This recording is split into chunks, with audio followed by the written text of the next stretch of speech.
छह डाला का स्वाध्याय हम कर रहे हैं। मंगलाचरण से शुरू करेंगे। तीन भुवन में सार वीतराग विज्ञानता, शिव स्वरूप शिव का नमः त्रियोग संहारिके। नमो अरिहंताणं नमो सिद्धाणं नमो आयर्याणं नमो उवच्छायाणं नमो लोये सव्वसाहुणं। पंच परमेष्ठी भगवान की जय।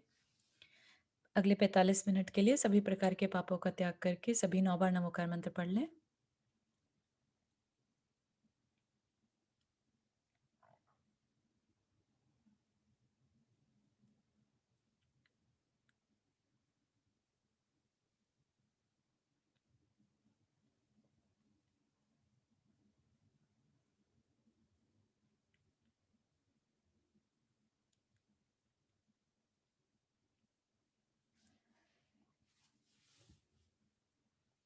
तो पिछले वीक हमने सम्यक दृष्टि के कौन से उसके अंदर क्या गुण होने चाहिए और क्या दोष नहीं होने चाहिए उस पे हम चर्चा कर रहे थे। और ये जो गुण दोष हैं, ये अगर कोई सच्चा सम्यक दृष्टि है, मतलब कि सच्चा मतलब सम्यक दर्शन तो सच्चा ही है, लेकिन अगर निर्मल है, ठीक है, उसमें निर्मलता है, तो ये गुण अपने आप प्रकट होते रहते हैं। ऐसा कुछ करना नहीं पड़ता इनके लिए।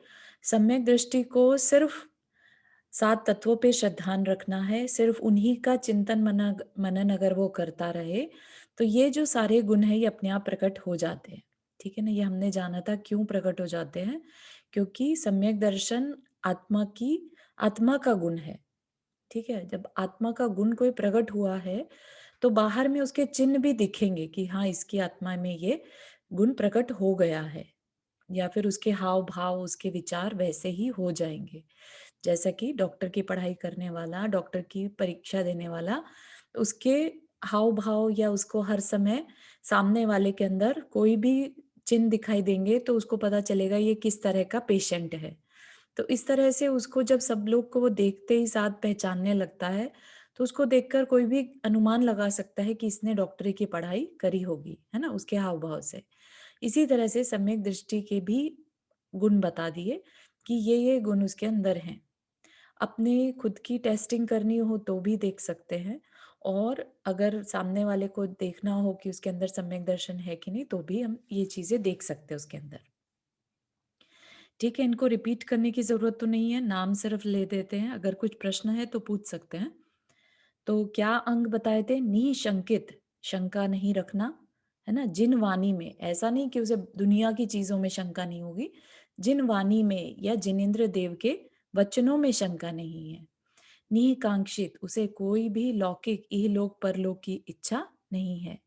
निर्विचिकित्सा, जो मुनि इस मोक्ष मार्ग पर बढ़ रहे हैं, या जो आत्माएं, है ना, जो जीव आत्माएं इस मार्ग पर बढ़ रही हैं, उनके मलिन शरीर को देखकर ग्लानि का भाव नहीं आता उसे, क्योंकि उसका सारा फोकस जीव तत्व पर है।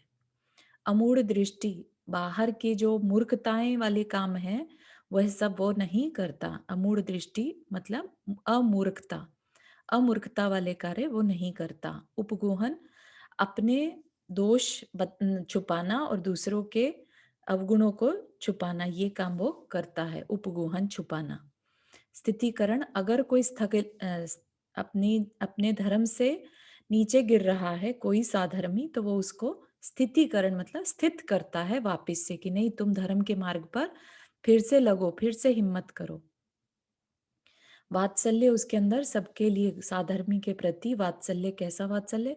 गौ माता जैसे है, अपने बच्चे के लिए रखती है वात्सल्य बिना किसी रिटर्न के, ऐसा वात्सल्य उसके अंदर बाकी साधर्मियों के लिए रहता है। और प्रभावना, उसका अंदर से ये इच्छा रहती है कि जो सच को मैंने जाना, उस सच को सब जाने, है ना? उसमें कुछ भी अंदर में ये नहीं रहता कि मैं क्यों बताऊं, मेरा ही कल्याण हो, सिर्फ बाकियों का ना हो, है ना? या फिर ऐसा नहीं करता कि बस you have to listen to this, है ना?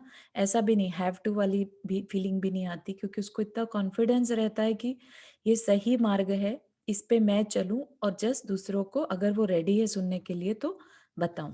तो ये प्रभावना उसके द्वारा हो जाती है। तो ये सम्यक दर्शन के 8 अंग। आज हम देखेंगे मद, 8 मद, है ना? अच्छा ये वाला। हाँ, तो शुरू करते हैं। पिता भूप वा मातुल नृपजो होय न तो मद ठाने, मद न रूप को मद न ज्ञान को धन बल को मद भाने। तो शुरू में बता दिया था कि सम्यक दर्शन या सम्यक दृष्टि को 8 मद अगर हो भी रहे हो तो नहीं करने चाहिए। पहली बात तो होंगे ही नहीं। ठीक है, तो सोच के देखिएगा कि क्यों नहीं होंगे। क्यों ऐसा लिख दिया कि सम्यक दृष्टि को 8 मद नहीं होते या नहीं होने चाहिए? क्योंकि मद कौन करता है? मद मतलब अभिमान से चूर, जो दूसरों की तिरस्कार की भावना अंदर में रखे। तिरस्कार मतलब दूसरों को नीचा दिखाने की भावना। बात बात में किसी को दूसरे को नीचा दिखाने की, चाहे वो 8 तरीके हैं ना बता दिया। चाहे वो पिता पक्ष का अपना कुल जाति का मद ले लो, रूप का मद ले लो, धन का मद ले लो। ठीक है? तो ये सब मद करने वाला कौन? जिसने अपनी आत्मा, जीव तत्व को नहीं पहचाना। जिसको ये लगता है कि ये शरीर ही सब कुछ है और शरीर से संबंधित जो रिश्ते ही सब कुछ हैं और उन्हीं का अभिमान करे। ठीक है ना? तो वो ही मद कर सकता है। जिसने रियल जीव तत्व को पहचान लिया है, उसके हिसाब से तो सबके अंदर वो जीव तत्व है, सब समान है। तो मद किस बात का? समझ रहे हैं आप इस बात को? बहुत गहरी है ये बात। कि कोई अगर अपने अंदर अपने को ये माने कि मैं सम्यक दृष्टि हूँ, तो फिर उसके अंदर मद इसलिए नहीं होगा क्योंकि उसको पता है ये शरीर छूटने वाला है। तो रूप का, धन का, वैभव का, पूजा का, पाठ का, ऐश्वर्य का मद उसको होगा ही क्यों? है ना? गर्व एक अलग चीज है, अपना एक स्वाभिमान एक अलग चीज है। ठीक है? जैन धर्म पे जैसे होता ना, हमें अपने धर्म पर अभिमान है। अभिमान मतलब एक सम्मान, सम्मान की दृष्टि से देखना, है ना? वो एक अलग चीज है। लेकिन मद एक बहुत ही निकृष्ट सोच है, जिसमें हम अपने धर्म को बहुत अच्छा और दूसरे के धर्म को निकृष्ट, एक मजाक बनाने की आदत का होना, दूसरे को कशा टोंट कसना, है ना? ऐसे बहुत सब लोग पाए जाएंगे जो अपने आप को सर्वश्रेष्ठ और दूसरों को निकृष्ट, जबकि ये नहीं सोच रहे हैं कि उनके उनके जो ऐसे भाव हो रहे हैं वो उनके कषायों के कारण हो रहे हैं, बल्कि उन पे तो हमें तरस आना चाहिए कि देखो इसकी कषाय कितनी तीव्र है कि जो ये अपने जीव तत्व को नहीं पहचान रहा है और अपने अभिमान में, मान में डूबा जा रहा है या दीनता में डूबा जा रहा है ना? या क्रोध मान में डूबा जा रहा है। और हम अपने मद को बढ़ाएंगे तो हमारा सम्यक दर्शन मलिन हो जाएगा, तो हमें तो नुकसान ही होगा ना उस चीज का। तो इसलिए अवेयरनेस की जरूरत है, हम कर क्या रहे हैं, हमारी दृष्टि किस तरफ है। इस वजह से बोला कि सम्यक दृष्टि को 8 मद नहीं होते, क्योंकि मेन जो संसारी प्राणी है मनुष्य भव में, उसको 8 ही तरह से मद या अभिमान हो सकता है, जिस पर कि वो अहंकार कर सकता है। और अहंकार करेगा इसका मतलब कि वो शरीर में दिमाग है उसका बजाय जीव तत्व के। इस वजह से बोला। ठीक है? बात समझ में आ रही है? किसी को कोई प्रश्न यहाँ पर? तो वो 8 मद कौन से हैं वो देखते हैं हम। पिता भूपवा, पिता मतलब पिता आदि, पितृ पक्ष के स्वजन, भूप राजा आदि, वा मातुल मतलब मामा साइड या माता पक्ष के, नृप जो राजा, है ना? यहाँ पिता भूप वा, अगर पिता का वंश कह लो या कुल राजा से हो या बड़ा हो, मातुल का माता की साइड, मामा का साइड बड़ा हो, तो उस चीज का मद नहीं करना। होए न तो मद ठाने, उसका मद नहीं करता। मद न रूप को, रूप का मद नहीं करता, क्योंकि रूप क्या है? शरीर का, है ना? शरीर के कारण, और उन शरीर किस कारण से? नाम कर्म से है। तो रूप किस लिए? नाम कर्म से। तो कर्म के ऊपर अभिमान या मद किस बात का करना? मद न ज्ञान को, ज्ञान का भी मद नहीं करता, क्योंकि आत्मा का गुण ही ज्ञान है, वह गुण सबके पास है। तो फिर अलग से मद करने से क्या अभिप्राय है? धन बल को मद भाने, धन का मद नहीं करता और बल का मद नहीं करता। धन भी किस लिए है? कर्म के कारण है। बल है तो कर्म के कारण है। तो उसमें भी मद क्यों करे? सब कुछ यहीं छूट जाने वाला है ना? तो ये सम्यक दृष्टि को अवेयरनेस है, इसलिए उसको इस चीज का मद नहीं है। फिर आगे क्या कह रहे हैं? तप को मद न अपने, फिर वो तप का भी मद नहीं करता कि मैं कितनी तपस्या कर लेता हूँ, मैं कितने व्रत उपवास कर लेता हूँ, है ना? रीटा जी, आपने एक बार प्रश्न पूछा था ना, कोई अगर तप का मद मतलब तप का उसे बार बार अहंकार होता रहे कि हाँ हम बहुत अच्छा कर रहे हैं, बहुत अच्छा कर रहे हैं, और अपने मान को कंट्रोल ही नहीं करे, तो क्या होगा? अपने ही सम्यक दर्शन को उसने लूज कर दिया। क्योंकि मद किसको होता है? जिसके अनंतानुबंधी कषाय उदय में होती है। ठीक है, तो तप को मद ना, मदजू प्रभुता को, प्रभुता होती है ऐश्वर्य, जो अपना अच्छा लोग मान दे रहे हैं जिसको, है ना, उसका मद करना, उसकी जो प्रभुता नाम फैल रहा है उसका मद करना। करे न सो निज जाने, जो करता है ऐसा, यानी कि वो अपने आप को नहीं जानता। करे न सो निज जाने, जो ऐसा करता है वो अपने आप को नहीं जानता। सही है ना? तो क्योंकि शरीर में दृष्टि होगी जिसकी, वो ही इस तरह के मद कर सकता है। जो सम्यक दृष्टि है उसकी दृष्टि कहाँ पर है? जीव तत्व पर। ठीक है, ये बहुत बड़ी चीज है, ध्यान रखिएगा। किसी को भी सम्यक दृष्टि बोलने से पहले या अपने आप को सम्यक दृष्टि मानने से पहले ये देखिए कि हमारी दृष्टि किस तरफ है। अगर दिन भर में एक बार भी अपनी दृष्टि जीव तत्व पर जा रही है, तब तो हम कह सकते हैं कि हम सम्यक दृष्टि हैं, और अगर नहीं जाती है तो हमें नहीं कहना चाहिए। इसीलिए सामायिक आदि जो प्रतिमाएं हैं, जो अपन लास्ट टाइम भी बात कर रहे थे, ये सब इसी के लिए बनाई है, इसी को सुरक्षित रखने के लिए, कि सम्यक दर्शन हो गया अच्छी बात है, लेकिन अब सामायिक करो। रेगुलर जो नियम पूर्वक सामायिक करेगा, और सामायिक में करना क्या रहता है? अपने आत्म तत्व का चिंतन मनन करना है। तो जो डेली सामायिक का नियम ले लेता है, उसका सम्यक दर्शन तो अपने आप ही सेफ हो जाता है, राइट? लेकिन क्या खाली प्रतिमाएं लेने से सम्यक दर्शन हो गया? नहीं, प्रतिमाएं इसलिए ली ताकि सम्यक दर्शन सेफ हो सके। ठीक है ना? तो सम्यक दर्शन की सेफ्टी के लिए प्रतिमाएं ली। समझ रहे हैं? ऐसा नहीं कि पहले प्रतिमाएं ले लो बाद में सम्यक दर्शन होता रहेगा, वो भी पॉसिबल है, मनाही नहीं है उस बात की भी, लेकिन ये ज्यादा अच्छा है कि सम्यक दर्शन पूर्वक अगर प्रतिमाएं ली जाएं तो और भी ज्यादा लाभ है। ठीक है ना? मद धारे तो यही दोष वसु समकित कोमल ठाने। मद धारे तो, मद धारे मतलब जो मद करता है, धारण करता है, यही दोष, ये दोष क्या है? वसु, आठ आठ दोष क्या है? समकित कोमल ठाने, समकित मतलब जो सम्यक्त्व है, जो अपने ही अंदर सम्यक्त्व गुण था उसमें मलिनता आ जाती है, मलिनता को धारण कर लेता है। ठीक है, तो इसलिए मद को हमें छोड़ना है। मद अंदर में इंट्रोस्पेक्शन करना है कि हमारे अंदर मद तो नहीं हो रहा है, हमारी वजह से किसी को हर्ट तो नहीं हो रहा है, हम किसी के मन को दुख तो नहीं पहुंचा रहे हैं, राइट? मद में क्या होता है? दूसरे को अपने से नीचा मानना। ठीक है ना? तो वो है मद है। तो यहाँ पर क्या कह रहे हैं? सम्यक दृष्टि जीव पिता पक्ष या मामा पक्ष के, कुछ पूछ रहे हैं? हाँ, ये आपने प्रतिमा जी, प्रतिमा बोला मतलब कि अपन प्रज्ञा लेते हैं, वही बोले ना प्रतिमा मतलब? प्रतिमा मतलब नियम जो होते हैं, जो हाँ, जीवन नियम ले। के नियम ले लेते हैं, हाँ मतलब हाँ जीवन पर्यंत, है ना, उनको हाँ। प्रतिमा कहते हैं, जो टूटते नहीं फिर, अच्छा। है ना। प्रतिमा एक हम्म, तरह से जैसे पत्थर की प्रतिमा एक तरह से, अच्छा ऐसे ही 11 प्रतिमा बताई है शावक की। ठीक है, अच्छा। वो शायद आगे आएगा प्रकरण।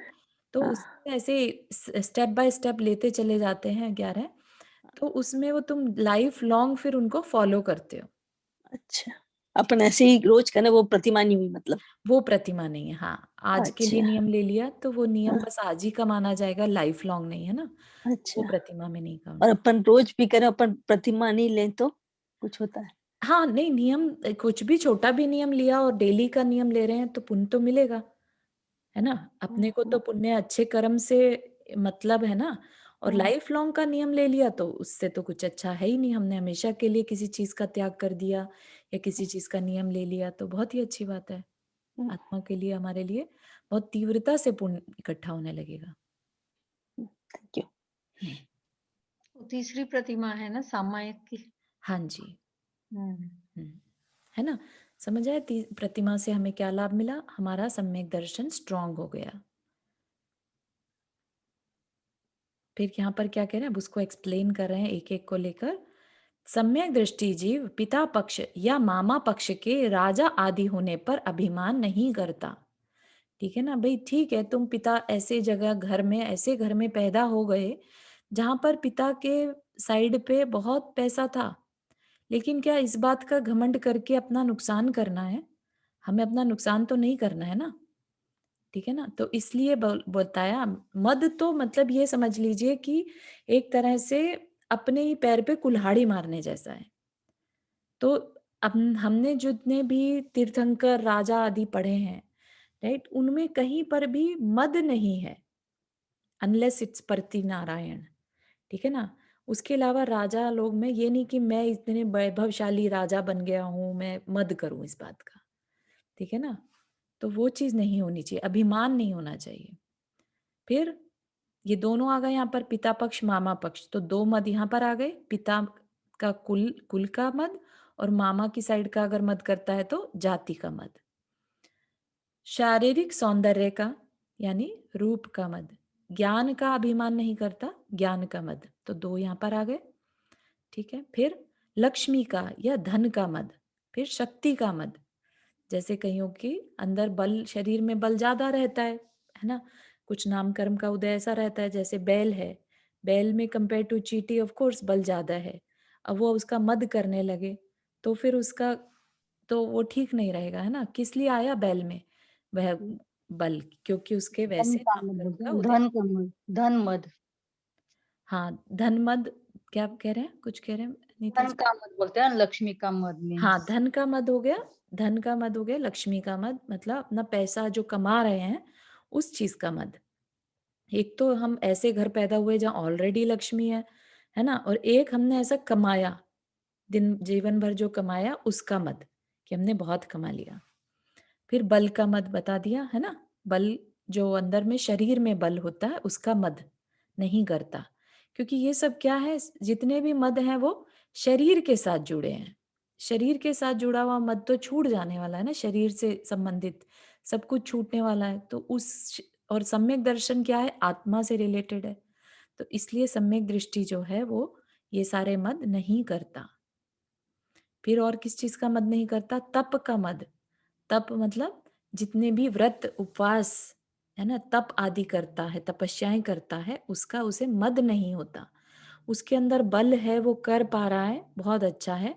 और वो क्या करता है कि तपस्या तो करेगा, लेकिन अंदर में भाव क्या रहेगा? प्रभावना, अपने कल्याण का, अपने कल्याण करने का और दूसरे के कल्याण की भावना, बस। तो ये क्या कहलाता? प्रभावना, है ना। तो उस प्रभावना में उसको कहीं पर भी दूसरे को नीचा दिखाने के भाव नहीं रहते।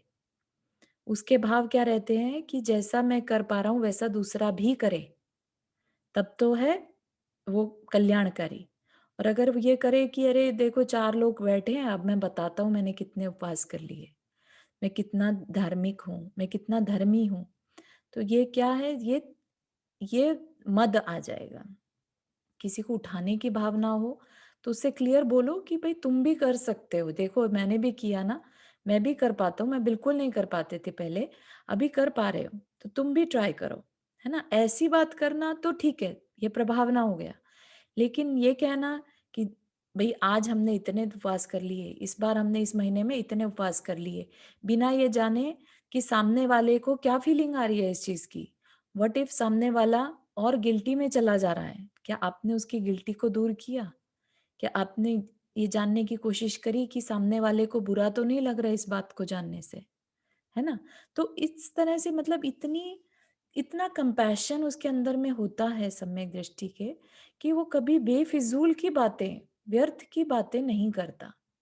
जहाँ उसे लगेगा कि उसके कहने से कुछ दूसरे का कल्याण हो सकता है, कॉन्स्टेंटली कल्याण की बस बात उसके मन में रहे, वो कहलाएगा मद का न होना।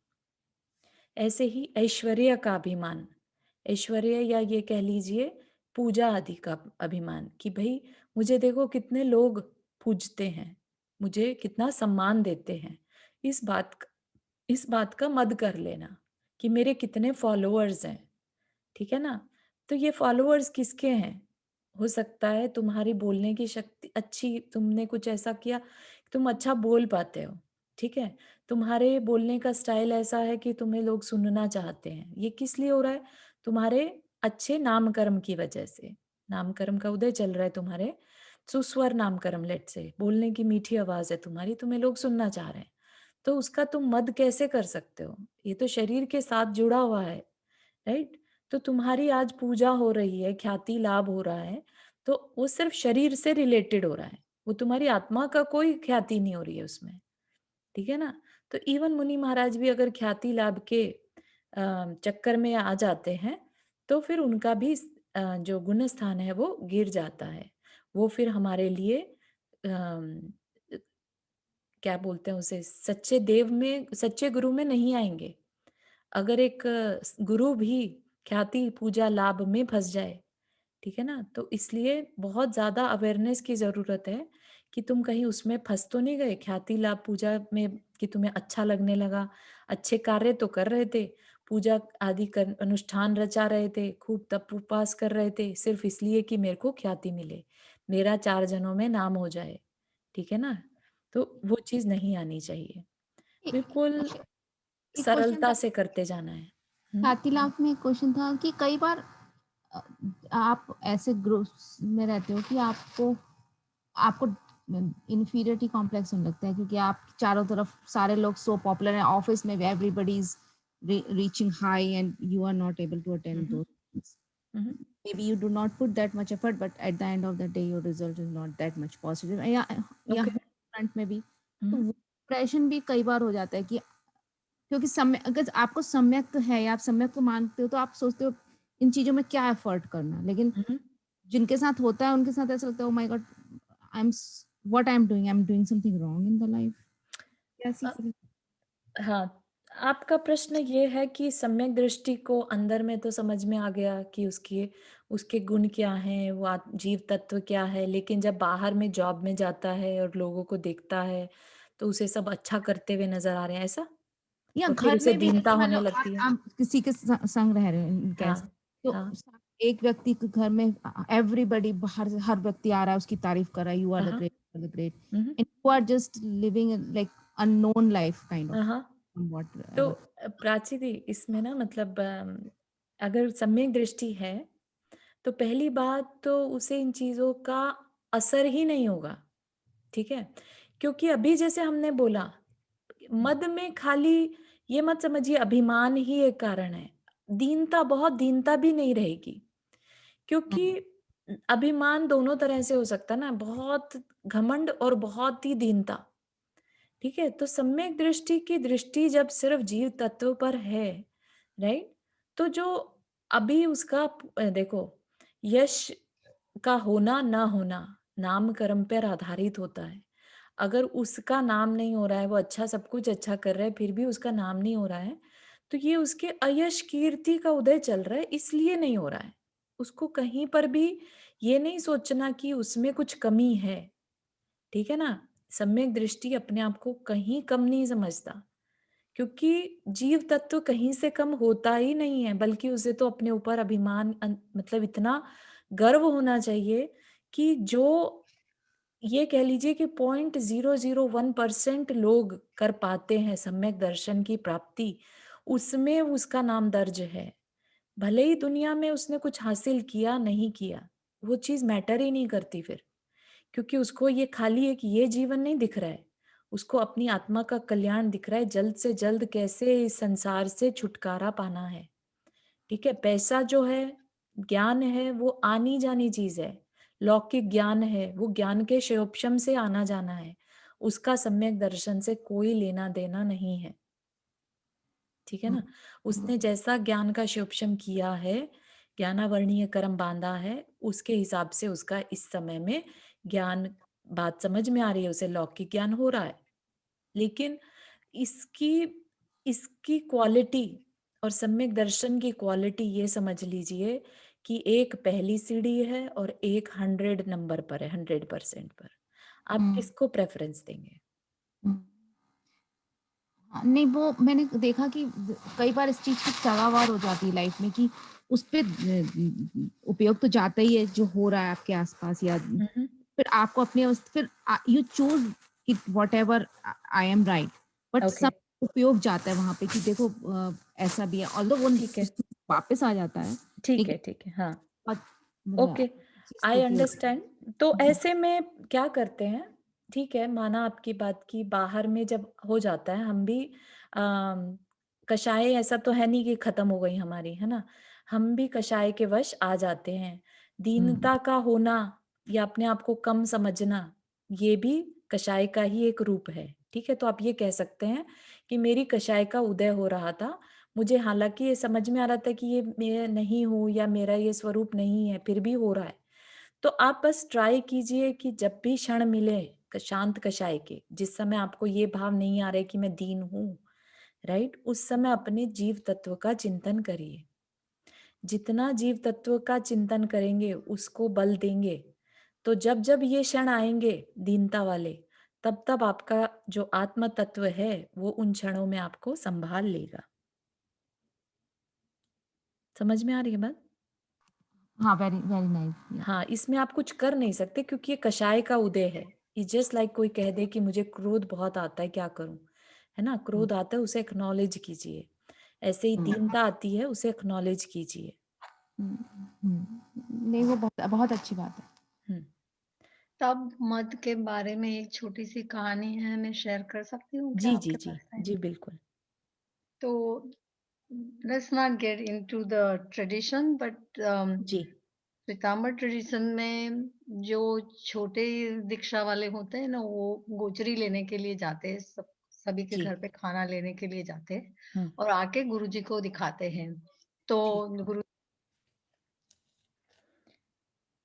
तो आपकी एक बात सही। एक दिन संवत्सरी का दिन था, उनका पर्युषण का संवत्सरी का दिन था। तो सभी संघ में जितने भी गुरु भगवान थे, जो भी महाराज श्री थे, सभी ने उस दिन उपवास करके रखा था। उसमें एक महाराज ऐसे थे, उनको जलोदर का प्रॉब्लम था, स्टमक का प्रॉब्लम था उनको। तो वो उपवास नहीं कर सकते थे, तो वो अपनी गोचरी लेने के लिए गए। तो उनको उस दिन सूखी सी खिचड़ी मिली। सूखी हम्म, मीनिंग घी बिना के खिचड़ी उनको मिली। तो आके उन्होंने अपने गुरुजी को बताया कि भई मैं ये लेके आया हूँ, मैं खा सकता हूँ? तो गुरुजी ने बोला कि तू कैसा, तेरा कैसा जीव है कि तू एक दिन का भी उपवास नहीं कर सकता है? तो उसके ऊपर घृणा करके उसने वहाँ पे उसकी खिचड़ी में थूक डाल दिया। अच्छा, तो भी जो साधु जो थे, जो उपवास नहीं कर सकते, उन्होंने मिक्स करके बोला कि चलो मेरी खिचड़ी में घी नहीं था ना, तो अभी आपका थूक आ गया ना, तो घी के बराबर हो गया, तो मैं इसको खा लेता हूँ। उसी वक्त उस साधु को सम्यक दर्शन से वजह से मोक्ष मिल गया। हम्म, तो हम्म, ये तब का जो मद होए ना, वो हमें नहीं करना नहीं चाहिए। करना चाहिए। दैट इज व्हाट बहुत द सुंदर। Story is about. हाँ हाँ हाँ, तो चाहे वो गुरु ही क्यों ना हो, तब हाँ, का मद, मद तो उनके गुण स्थान से गिर जाएंगे ना, क्योंकि सम्यक दर्शन छूट गया अगर, राइट, मद कर लिया, सम्यक दर्शन छूट जाएगा, राइट, और या सम्यक दर्शन छूटते ही प्रथम गुण स्थान आ जाएगा, है ना? तो फिर काहे के गुरु, फिर या तो मिथ्यात्व आ गया ना। तो या इसलिए very true, yes, good story, thank you so much for sharing. तो यस, थैंक यू। अपने मद को किसी भी तरह से नहीं करना, चाहे वो दीनता रूप हो, चाहे वो अभिमान रूप हो, है ना? दीनता हाँ, में हम अपने आप को विड्रॉ कर लेते हैं सब चीजों से, ठीक है ना, वो भी नहीं करना। और अभिमान में हम सब जगह अपने आप को जा जाके गाना गाते हैं कि हम में क्या है, हमारे पास क्या है, वो भी नहीं करना। अपने आप में रहो ना, अपने जीव तत्व के पास रहो जहां तक हो सके, है ना? सबसे इम्पोर्टेंट है मनुष्य भव का यही काम है कि अपने पास रहे आओ, ठीक है? तो क्या अब यहाँ पर क्या बता रहे हैं? सम्यक दृष्टि जीव तप का, ऐश्वर्य यानी पूजा आदि का अभिमान नहीं करता, वह अपने आत्मा को जानता है। यदि जीव उसका अभिमान रखता है तो यही 8 मद दोष रूप होकर सम्यक दर्शन को दूषित करते हैं। मद मद क्या है? अहंकार करना, दूसरे के उत्थान को नहीं देख सकना, ईर्ष्या डाह करना, दूसरों को नीचा दिखाना। ठीक है, तो हम अंदर में देखिए सारी जगह जैन धर्म का इतना अच्छा है कि सब कुछ अपने अंदर में झांकना है। अब ये नहीं शुरू करिएगा कि मैं देखूं वो मद तो नहीं कर रहा, हमारे सामने वाला ये मद तो नहीं कर रहा है, अपने अंदर झांकना है सिर्फ कि हमारे अंदर तो नहीं ये फीलिंग आ रही कि हम दूसरे को नीचा दिखाने के लिए कोई काम कर रहे हो, दूसरे की उत्थान से हमें कहीं ईर्ष्या तो नहीं हो रही। तो ये सिर्फ अपने विचारों को झांकने के लिए बताया जा रहा है, ठीक है ना। अगर कोई दूसरे में है ये प्रॉब्लम तो हमें कुछ सोचने की जरूरत नहीं है, वो तो अपना नुकसान खुद ही कर रहा है ना। हम किस लिए बैठे यहाँ पर? अपना कल्याण करने के लिए, राइट। लेकिन अगर कोई आके आपसे पूछे कि बताओ मुझे मेरे अंदर मद तो नहीं है, तो फिर आप उसकी हेल्प कर सकते हैं। तो 8 मद बता दिए। कुल, जाति, रूप, ज्ञान, धन, बल, तप और प्रभुता का मद नहीं करना। ठीक है, कुल में आ गया पिता के गोत्र का, जाति माता के गोत्र की। ठीक है, मामा आदि मातृपक्ष में राजा आदि प्रतापी पुरुष होने का अभिमान करना सो जाति मद है। शारीरिक सौंदर्य का मद करना सो रूप मद है, ये सब हमने ऑलरेडी देख लिए हैं। विद्या का मद करना सो ज्ञान मद है ना। कई लोग क्या है, थोड़ा सा लौकिक ज्ञान हो जाता है या थोड़े से शास्त्र वाचना सीख लिया तो ज्ञान का मद कैसे बता सकते हैं? जब बात सुनने का मन ना करे, सिर्फ बोलने का मन करे, वो क्या कहलाएगा? ज्ञान का मद। क्योंकि ज्ञान अपरंपार है, ज्ञान की कोई सीमा नहीं है। तो ज्ञान हमेशा हासिल करने की इच्छा अंदर में रहनी चाहिए अपने। ये सोचते रहना कि मेरे अंदर बहुत हो गया ज्ञान, अब मैं बताऊं, तो वो ज्ञान का मद है। ठीक है ना। जिसमें ज्ञान होता है उसको मद करने की जरूरत ही नहीं है, क्योंकि ज्ञान को वो कॉन्स्टेंटली और बढ़ाना चाहता है। क्योंकि हम क्या हैं? हम ज्ञानमयी हैं।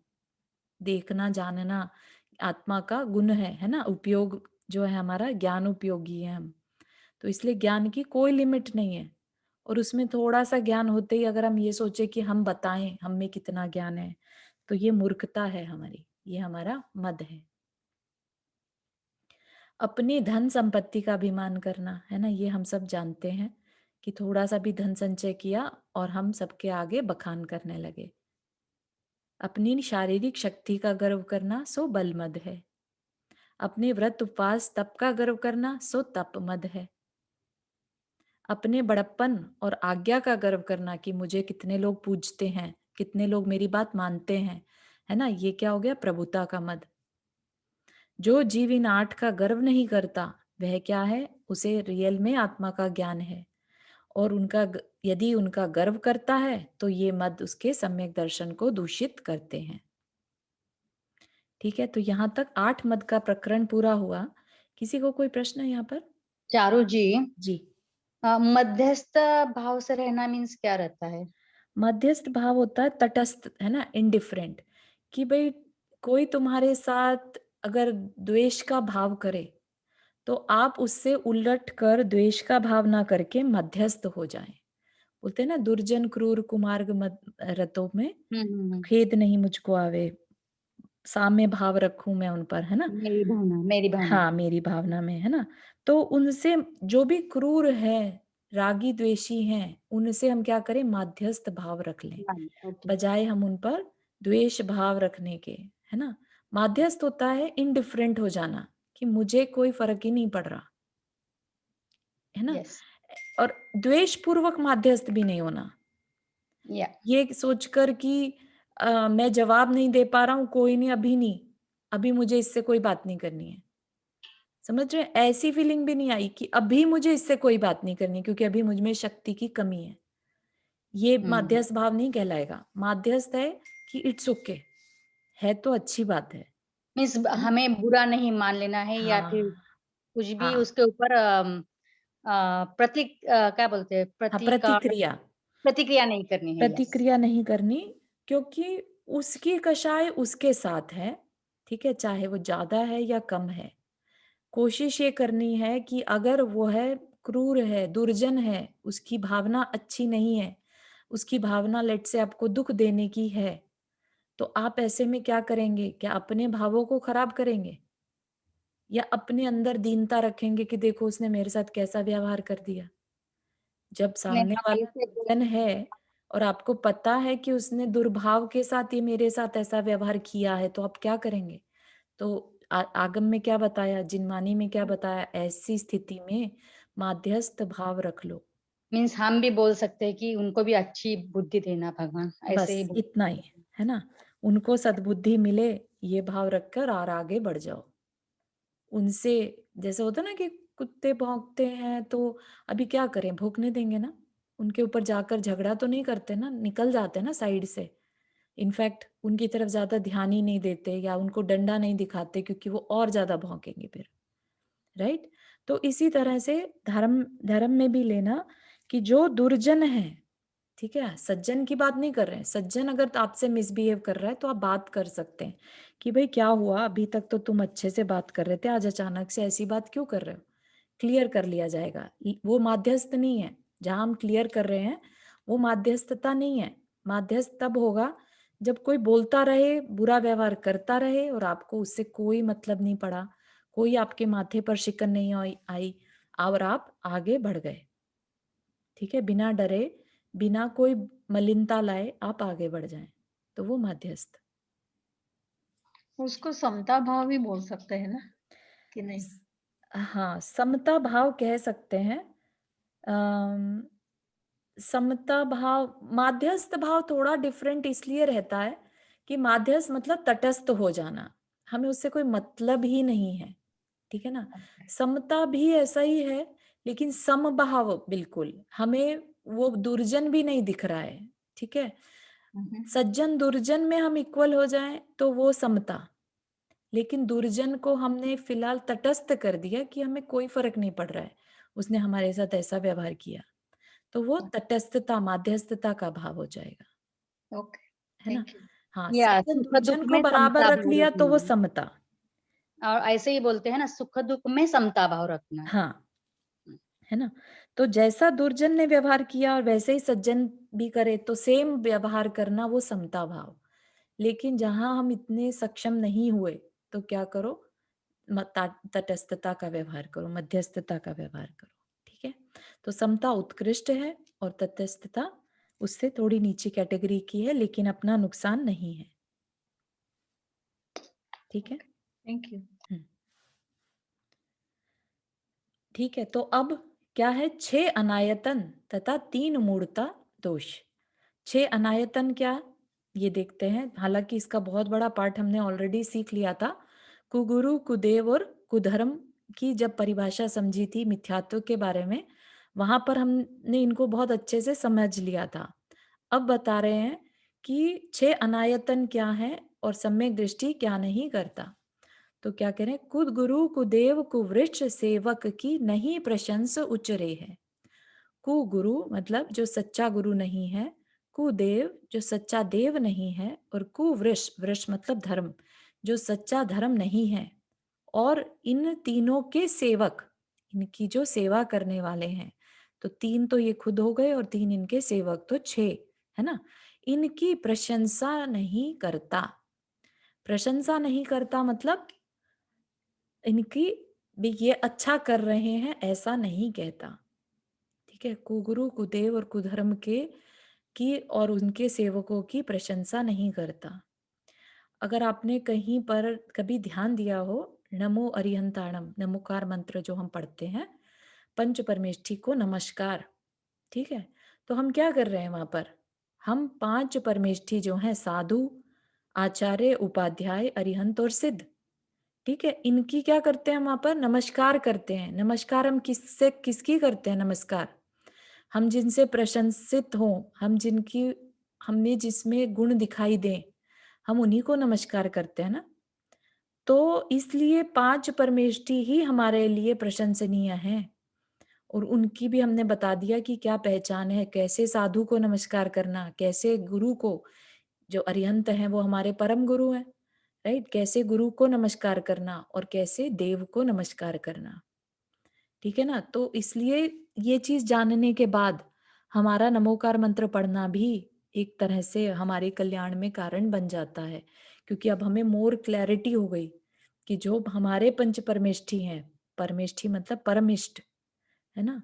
तो वो कैसे हैं, वो उनकी क्वालिटी हमें क्लियर पता चल गई। वो कुगुरु कुदेव और कुधर्म नहीं है।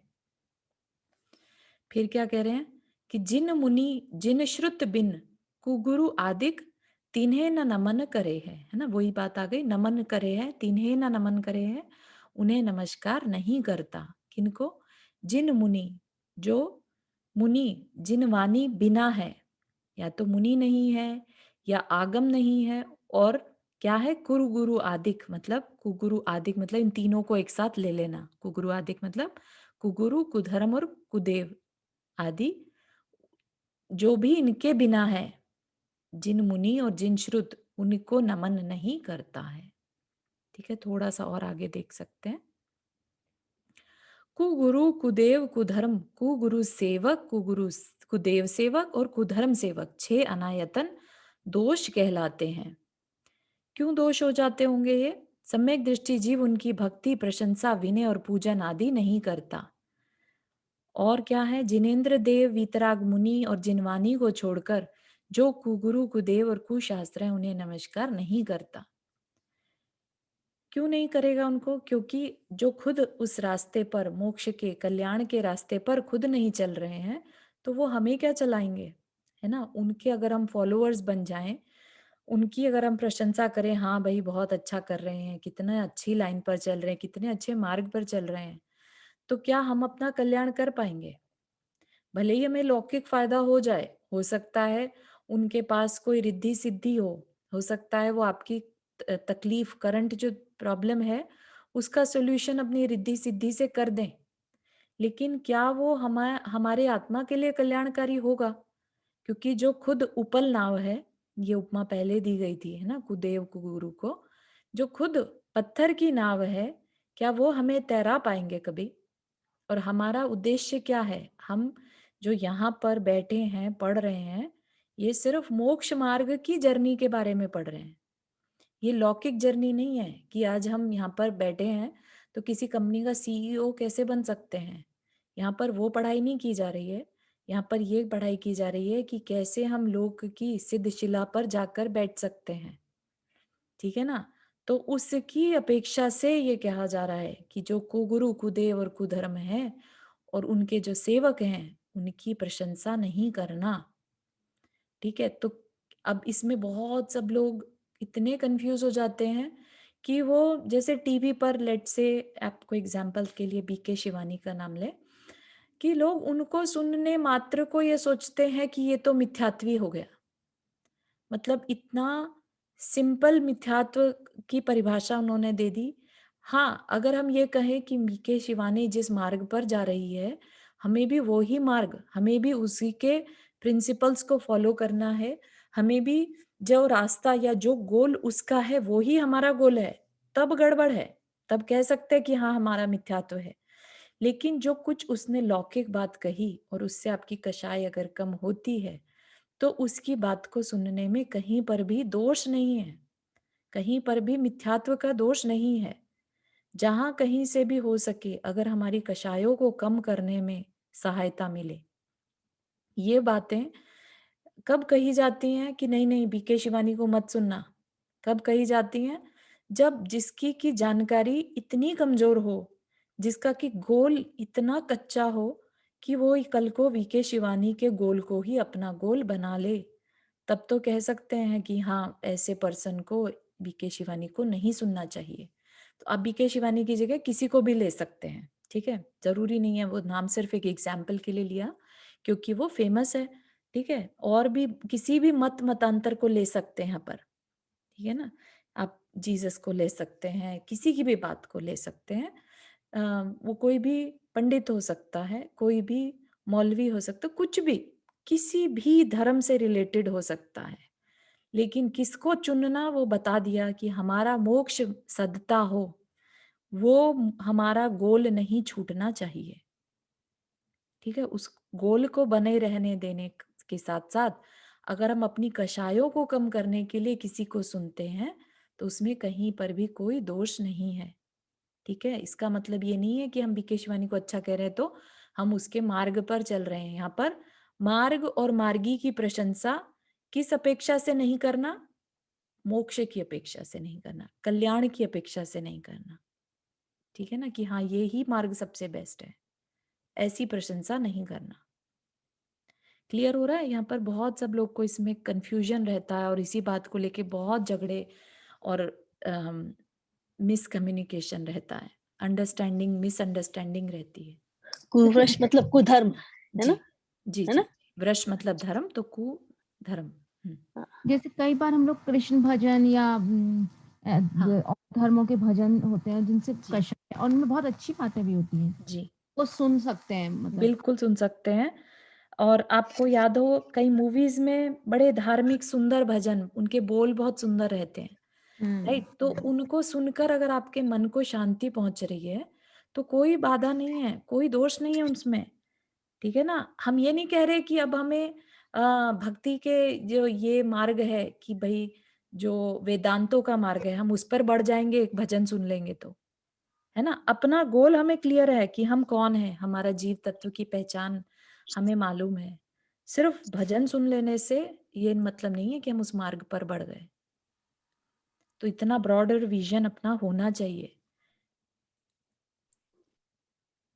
मुझे एक क्वेश्चन था चारू जी। जी जी जी तो मुझे एक था कि अभी फिलहाल कोई भी डिसीज होता है तो ऐसा बोलते हैं कि हाँ एक डॉक्टर का ओपिनियन ले लो और उस पे श्रद्धा रखो तो आप अच्छा हो जाओगे। तो उस पे श्रद्धा रखना मीन्स हम क्योंकि जैन धर्म तो बोलता है कि कोई मेडिसिन आपको अच्छा नहीं बना सकता क्योंकि शरीर अपना है ही नहीं, राइट? तो फिर उस केस में लाइक एन स्पेशली अभी तो कोविड के वैक्सीनेशन का चल रहा है, तो उसके केस में क्या सोच के हम ले वैक्सीनेशन, श्रद्धा किस पे रखें कि वैक्सीनेशन अच्छा बनाएगा मुझे इसलिए मैं वैक्सीनेशन ले लूं, या अभी इस युग में अभी पंचम काल में है आज वो जो ऐसे चल रहा है के लिए हम वैक्सीन ले क्योंकि उस पे श्रद्धा रखेंगे तो we are follower of science, right? Totally. हाँ, तो जो आपका प्रश्न से मुझे जो समझ में आ रहा है, यहाँ पर आप ये कह रहे हैं कि धर्म कहता है कि शरीर की सेवा, शरीर को मतलब हष्ट-पुष्ट नहीं करना दवाइयों के थ्रू। Is that right? कहीं पर आपकी ऐसी अंडरस्टैंडिंग है कि जैन धर्म इस चीज़ के अगेंस्ट है? अगेंस्ट तो नहीं बोल सकती बट श्रद्धा लाइक एन बोलते कि डॉक्टर पे श्रद्धा रखो, दवाई पे श्रद्धा रखोगे तो अच्छा हो जाओगे। जी, जी। तो वो आप जिस श्रद्धा के बारे में मुझे पूछना था कि श्रद्धा के बारे में कंफ्यूजन है ना? कि एक तरफ तो हमें कह रहे हैं कि श्रद्धा सिर्फ देवशास्त्र गुरु पर रखो और एक तरफ कह रहे हैं कि डॉक्टर पर श्रद्धा रखो, दवाई पर श्रद्धा रखो। तो आर वी डूइंग एनी मिथ्यात्व कि हम डॉक्टर पे श्रद्धा रखे हुए हैं, है ना? यही प्रश्न हाँ है आपका? ठीक है। तो अभी जो आप इस बात की क्लैरिटी कर लीजिए कि जिस श्रद्धा की यहाँ पर बात हो रही है, अभी जो बात कर रहे हैं हम कि देव शास्त्र गुरु पर श्रद्धान रखना, वो किस अपेक्षा से कर रहे हैं। ठीक है, जैन धर्म जो है ना वो हमेशा अपेक्षाकृत बात करता है। ठीक है, अपेक्षा जिसे बोला था ना स्यादवाद, हमेशा किस अपेक्षा से, तो यहाँ पर मोक्ष मार्ग की अपेक्षा से। ठीक है, जो जो सच्चे धर्म, सच्चे देवशास्त्र गुरु पर श्रद्धान करना सम्यक दर्शन कहलाता है, तो वो मोक्ष मार्ग की अपेक्षा। अब क्या हम डॉक्टर पे श्रद्धा ना करें?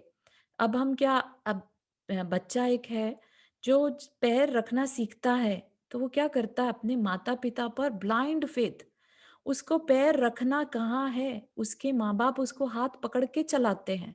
कभी आपने नोटिस किया हो कितनी जबरदस्त श्रद्धान रहता है एक बच्चे का अपने माँ बाप के ऊपर? तो क्या वह सब बेकार है? कहीं जैन धर्म इस चीज की श्रद्धान, तो ये लौकिक श्रद्धान है। ठीक है, अगर हम आत्मा की अपेक्षा से बात करेंगे तो सच्चे देवशास्त्र गुरु ही हमारा कल्याण करने वाले हैं। इसलिए सिर्फ उन पर श्रद्धान करना किस अपेक्षा से? मोक्ष मार्ग की अपेक्षा से। लेकिन जब हम लोक में हैं तो दवाई की अपेक्षा से, यस, वैद्य पे श्रद्धान करना कि अगर उसने कहा है बात, हम तो पंडित नहीं है ना, उस बारे में नॉलेजेबल नहीं है, तो वो कह रहा है तो हमें करना है, ठीक है, हमें उस पर श्रद्धान करना। तो वैसा तब तक रोग ठीक नहीं होगा। कहीं पर भी आप एक पैर भी उठाते हैं ना, तो आप नोटिस करिएगा कि आपको ये श्रद्धान है कि मैं सही पैर उठ रख रहा हूं। तो श्रद्धा के बिना तो हमारा एक पैर भी नहीं उठता। तो वो क्या, वो कौन सी श्रद्धा है, किस अपेक्षा की? वो लौकिक श्रद्धा है, उसके बिना हमारा जीवन नहीं चलता। ठीक है, ऐसे ही हम अपने जीवन में कितने कार्य श्रद्धा के बेस पर गाड़ी चलाना सीखते हैं हम, राइट? अब एक बार चला ली गाड़ी, सीख ली, तो उसके बाद हम चलाते किस श्रद्धान पर कि हाँ हमने जो सीखा है वो सही सीखा है। ठीक है, तो श्रद्धान हमारी फाउंडेशन है ईच एंड एवरी स्टेप के लिए। तो इसलिए आपकी जो बात, आपकी जो कंफ्यूजन है कि हम सिर्फ देवशास्त्र गुरु पर ही श्रद्धान रखें, वो एक अपेक्षा से है। श्रद्धा वर्ड हमारी लाइफ का एक अभिन्न अंग है, ठीक है, हम उसे दूर नहीं कर सकते अपने से। तो डॉक्टर की के ऊपर श्रद्धान करना हेल्थ की अपेक्षा से बिल्कुल सही है। ठीक है, तो आप उन पे श्रद्धान कर सकते हैं, और अगर उन्होंने कहा है कि दवाई लेने से आपका जीवन बच सकता है, ठीक है, तो अब आप ये देखिए कि इस दवाई को लेने से मेरे अहिंसा धर्म को तो नहीं चोट पहुंच रही है, क्योंकि हमारे लिए सर्वोपरि क्या है? हमारी आत्मा का कल्याण। अगर हमें कोई डॉक्टर ये कहता है कि तुम इस दवाई को खाने से बच जाओगे, लेकिन ये दवाई जो है ना, ये पोर्क से बनी है, सुअर को मार के बनी है, तो क्या वो दवाई भले ही आपके शरीर को तो अच्छा कर देगी, लेकिन आपकी आत्मा को कमजोर कर देगी। बिल्कुल। तो इस चीज का ध्यान रखना है बस। लेकिन कहीं पर भी ये नहीं मानिएगा कि धर्म आपके शरीर को अच्छा नहीं होने देना चाहता। आप उसके सब्स्टिट्यूट देख लीजिए, ऐसी दवाई देख लीजिए कि जो इन हिंसात्मक चीजों से ना बनी हो। ठीक है, आयुर्वेद में कोई इसका सोल्यूशन हो, ऐसा कुछ कर सकते हैं। लेकिन कहीं पर भी ये नहीं है कि आप अपने शरीर को कष्ट दें अननेसेसरी। अगर ऐसा होता ना, तो आयुर्वेद जो है वो आगम का अंग है। ठीक है, हमारे आचार्य मुनि महाराज सब आयुर्वेद को फॉलो करते हैं, वो ऐसा क्यों करते हैं अदरवाइज? हाँ, बराबर। ठीक है ना, तो इसलिए ये क्लैरिटी अपने को रखनी है। और कहीं पर भी कंफ्यूजन हो, गेट इट क्लियर, क्योंकि कंफ्यूजन के साथ जीवन चलाने में तकलीफ हो सकती है। पूरे कॉन्फिडेंस के साथ आगे बढ़िए। हाँ, बिल्कुल। थैंक यू, बहुत ही अच्छा आंसर। Sure, no problem. ठीक है, और किसी को कोई प्रश्न before we end the class?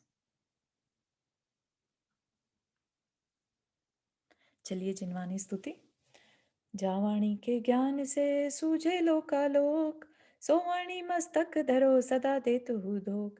हे जिनवाणी भारती तो ही जपो दिन रहन, जो तेरा शरणा गहे सो पावे चुक चैन।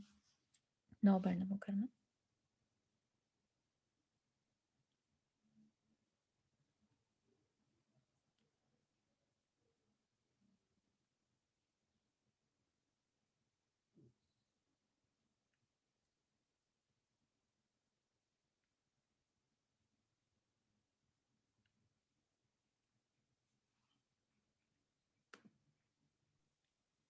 जय जिनेन्द्र। जय जिनेन्द्र सभी को। जय जय जिनेन्द्र जिनेन्द्र। चारू जी, सभी को जय जिनेन्द्र। जय जिनेन्द्र।